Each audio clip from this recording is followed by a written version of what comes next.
آج اس سیگمنٹ کے لیے ہمارے ساتھ موجود ہیں سینئر پروڈیوسر آف رفاع FM 102.2 اظہر نیاز. السلام علیکم سر. وعلیکم السلام ورحمۃ اللہ. آج 30 مارچ ہے.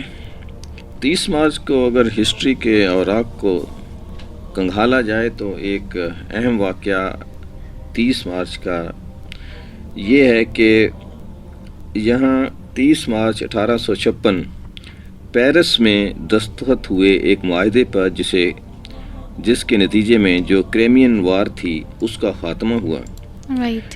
یہ وار اس کو رشین وار بھی کہا جاتا ہے, مختلف اس کے نام ہیں. اور 30 مارچ 1856 کو ایک معاہدے کے تحت اس جنگ کا خاتمہ ہوا. یہ جنگ جو ہے وہ اکتوبر 1853 سے لے کر 30 مارچ 1856 تک جاری رہی. اس کے جو لوگ تھے لڑنے والے وہ 3 طرح کے لوگ تھے. ایک طرف تو رشین تھے اور اس کے اتحادی تھے, فرانس تھا اور اس کے اتحادی تھے, اور عثمانی تھے اور ان کے اتحادی تھے. اور دراصل یہ یہودیوں, عیسائیوں, مسلمانوں کی جنگ بن گئی تھی ایک ہولی لینڈ کے لیے جو شام اور اس کے گرد نواح میں جگہ ہیں موجود, خاص طور پر شام کے لیے. اور لیکن ہو یہ رہا تھا کہ جو اس کی وجہ بن رہی تھی کہ عثمانی سلطنت جو ہے وہ کمزور ہوتی جا رہی تھی. اور ہر شخص چاہ رہا تھا کہ یہ مرتے ہوئے شیر کے جو ہے وارث ہم کہلائیں. جس کی بنیاد پر یہ سارے اس جنگ میں کود پڑے اور اس کو مذہب کا رنگ بھی دیا گیا, ہولی لینڈ کی آزادی کا نام بھی دیا گیا. لیکن بہرحال اس جنگ کا خاتمہ ہوا اور ایک معاہدے کے تحت جو آج کے دن جو ہے کرایا. تاریخ میں اس بار کی اس جنگ کی بہت اہمیت ہے اور اس نے اس کے بعد بالکل دنیا جو ہے, کیونکہ شام کی پہ ہم بات کر چکے ہیں ایک مرتبہ اس کے دن کے موقع کے اوپر کہ شام میں عثمانی حکومت ہوتی تھی اور اس کو بعد میں برطانیہ نے کیا کیا کہ وہاں بادشاہت قائم کر دی کہ وہاں کے جو کچھ لوگ تھے وہاں سے ان کو پکڑا کہ بس تم آج سے بادشاہ ہو, اور عثمانیوں سے ان کو آزادی دلا دی آپ کو. وہ کچھ 3.5 ماہ ان کی بادشاہت رہی اور بعد میں فرانس نے آ کے اس پہ قبضہ کر لیا. یہ جو بڑے بڑے گرگے ہوتے ہیں آپس میں ملے ہوئے ہوتے ہیں اور ان کو پتہ ہوتا ہے کہ دوسرے چھوٹے ملکوں کو کس طرح سے تقسیم کرنا ہے. اور وہ بادشاہ جو تھا وہ 3.5 ماہ بادشاہ رہنے کے بعد جو ہے ملک عدم سدھار گیا اور وہاں پھر فرانس کی. اور اس کے بعد یہ جو ہے یہ جنگ جو ہے وہ ہو جاتی ہے کہ کس طریقے سے پھر اس کے حصے بکھرے کیے جائیں. اسرائیل وہاں موجود ہے, وہاں فلسطین موجود ہے, وہ ہولی لینڈ کے لیے یہودی بھی اپنا چاہ رہے ہیں اور مسلمان بھی اور عیسائی بھی, تینوں نے مل کر اس علاقے کو کافی خون جو ہے وہاں کیا. بہرحال آج کا دن 30 مارچ 1856 جب یہ جنگ ختم ہوئی. اس کے بعد ایک بہت اہم دن ہے جی 30 مارچ 1867. یہ جو ہے الاسکا ایک جگہ ہے بہت ہی خوبصورت, یہ امریکہ نے روس سے خرید لی. اچھا. اور یہ امریکی ایک ریاست بن گئی اور وہاں سے اس نے اس پہ قبضہ کر لیا 1876 میں, اور اس کی قیمت روس کو پیش کر دی. رشین امپائر اس وقت تھی اور جو اس کی قیمت لگائی گئی وہ تھی $7.2 ملین. اور اگر اس کو دیکھا جائے تو یہ بنتی ہے ٹوٹل 2 سینٹ پر ایکڑ کے حساب سے. اچھا. تو جس کو آپ کہہ لیں کہ کوئی $4.19 پر کلومیٹر کے حساب سے اس کو خریدا گیا. اور اسی پہ جب کشمیر فروخت ہوا تھا تو بات ایک درمیان میں نکل آئی, تو شاعر نے کہا تھا کہ قوم فروختند وچے ارزاں فروختند, کہ قوموں کو فروخت کیا گیا اور کتنا سستا بیچ دیا گیا. کشمیر جو ہے جب گلاب سنگھ کو بیچا گیا, کشمیر رنجیت سنگھ نے قبضہ کیا پہلے اور پھر انگریزوں نے آ گئے اور وہاں کا ایک سو کالڈ مہاراجا گلاب سنگھ جس نے خود ہی اپنے آپ کو بادشاہ کہنا شروع کر دیا تھا کہ جی میں کشمیر کا بادشاہ ہوں, اور اس کو یہ فروخت کر دیا گیا. اس وقت 7.5 ملین سکہ شاہی, یہ سکہ شاہی جو تھا وہ ان کا اپنا ہی سکہ تھا جو ان کو دیا گیا, اور اس کی ٹوٹل ویلیو ہم سمجھتے ہیں کہ شاید بہت یہ رقم ہے یا بہت اماؤنٹ ہے, it's a big amount. 7.5 million سکہ شاہی جو اگر اس کو ساری کیلکولیٹ کیا جائے تو اس زمانے میں بھی وہ $166 بنتی تھی. $166 میں کشمیر فروخت کیا گیا, جس کو کہا یہ جاتا ہے کہ 7.5 ملین سکہ شاہی. تو جو اس کی کیلکولیشن ہے وہ ہے $166, اور کسی نے اسی وجہ سے کہا کہ قوم فروختن وچ ارزاں فروختن. صحیح.